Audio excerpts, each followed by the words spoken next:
در دایره سفر کاری خش به شهر و ناحیه‌های ولایت سوغد در ناحیه جبار رسولوف اساسگزار صلح و وحدت ملی پیشوای ملت پرزیدنت جمهوری تاجیکستان محترم امومالی رحمان کودکستان خصوصی نورافشان را برای 240 نفر مورد استفاده قرار دادند.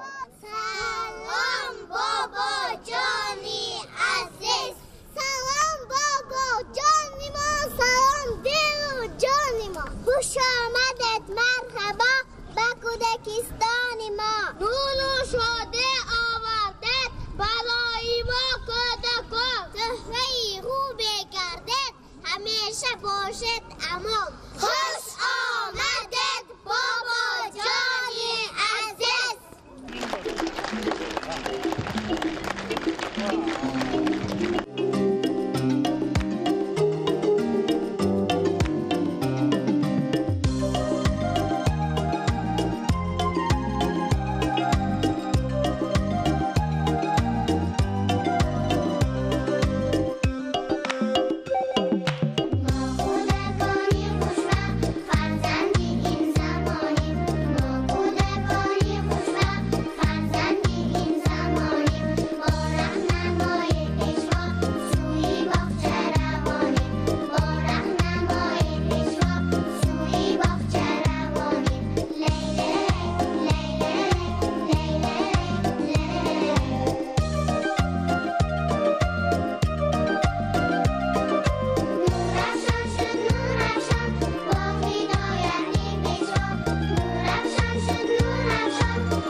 بینای کودکستان از دو آشیانه، مجموعه انشاءات اساسی و یاریرسان عبارت است. مناره بنا باشد برای خدمترسانی تکنیکی پیش بینی شده است. در اینجا به سرور دولت اطلاع داده شد که در کودکستان 8 حجره بازی کودکان، 8 حجره خواب، حجره‌های یاریرسان، حوض آببازی، آشخانه برای 50 نفر، کات‌های خواب برای 240 نفر و دیگر انشاءات موجود است.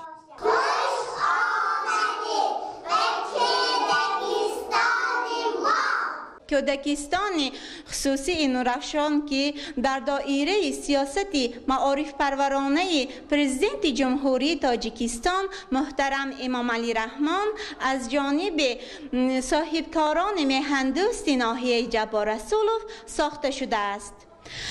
دارای تمامی شرایط می باشد. این به ما امکانیت می دهد که کودکان را در روحیه خویشتن‌شناسی، احترام به همدیگر، احترام به و ارج گذاشتن به تاریخ پرغناوت ملت تاجیک تربیت نماییم. چطوری که پیشوای ملت گفتند جوانان، نورسان، کودکان آینده ملت ما هستند. مشغولیت ها باشد با زبان های تاجیکی، روسی و انگلیسی صورت میگیرد. شماره کارمندان 40 نفر را در بر گرفته از حساب ساکنان محلی جلب شدند. زیاد از 10 سال سابقه کاری دارم. با افتتاح باغچه خصوصی نورافشان به این مؤسسه تعلیمی به کار قبول کرده شدم. وظیفه ما مربیان نسل نورس را در روحیه وطن دوستی، افتخار از وطن خود تربیت نمودن می باشد. و امید بر آن می‌بندیم که در آینده کودکان شیرین و دوست‌رویی که ما پرچمبرداری وطن ما شده برای سازندگی وطنمان، برای آینده تاجیکستان عزیزمان سهمگذار می‌شوند و برای دستگیری ها، برای غمخواری های پدرانه اساسگذار صلح و وحدت ملی، پیشوای ملت محترم جناب عالی امام علی رحمان منتداری خود را اظهار می نماییم. انشاءات مذکور از جانب صاحبکاران وطنی در مدت 2 سال با سطح و صفت بلند ساخته شده است. کارهای ساختمان بینا ماه نوامبر سال 2016 آغاز گردیده بود. در کودکستان برای تعلیم و تربیت کودکان تمام شرایط زمان معاصر فراهم آورده شده است. کودکستان خصوصی نورافشان که از جانب ما صاحبکاران ساخته شد، امروز با اشتراک پیشوای ملت مورد استفاده قرار گرفت. کودکستان مذکور دارای تمام شرایط تعلیم و تربیت برای 240 نفر کودک پیش بینی شده است. اثنای شناسایی با شرایط کودکستان پیشوای ملت محترم امام علی رحمان با کار ساختمانچیان بهای بلند داده اقدام صاحبکاران وطندوست ناحیه جبار رسولوف را که در دایره سیاست معارف پرورانه راهبریت عالی دولت و حکومت در دایره آمادگی به جشن عمومی ملی 30 سالگرد استقلالیت دولتی جمهوری تاجیکستان ساخته شده است شایسته تحسین خواندند. در دوران صاحب استقلالی جمهوری تاجیکستان با هدایت‌های پیشوای ملت محترم امام علی رحمان در ناحیه جبار رسولوف انشاءات گوناگونی ساحه معارف از جمله کودکستان‌های نو و زمانوی مجهز با تمام شرایط ساخته شده‌اند که عین زمان در آنها بیش از 3580 نفر کودکان با تربیت فرا گرفته شده‌اند. کودکستان نورافشان که امروز به استفاده داده شد در اساس سیاست آبادکاری سازندگی پیشوای معظم ملت ما ساخته به استفاده داده شده از جانب صاحبکار شمسیف باباجان بنیاد گردیده است.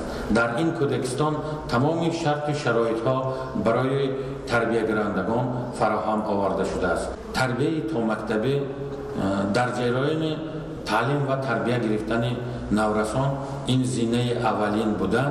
برای با راه دانش هدایت نمودن کودکان را از قدم های اولین هدایت میکنند و چقدر کودک تیزتر به کودکستان فرا گرفته باشد همین قدر کودک را دانش از خودکنی دانش آموزی آن رواج ترقی می‌یابد. با بنیاد کودکستان‌های نو در این دوره همزمان 700 نفر با جای کار دائمی و معاش خوب تامین گردیدند. کودکستان خصوصی نورافشان عین زمان یکی از مرکزهای کلانترین تعلیمی و تربیوی کودکان در ناحیه محسوب می‌یابد و آن در بلند برداشتن سطح سوادناکی کودکان سهمی ارزنده می‌گذارد.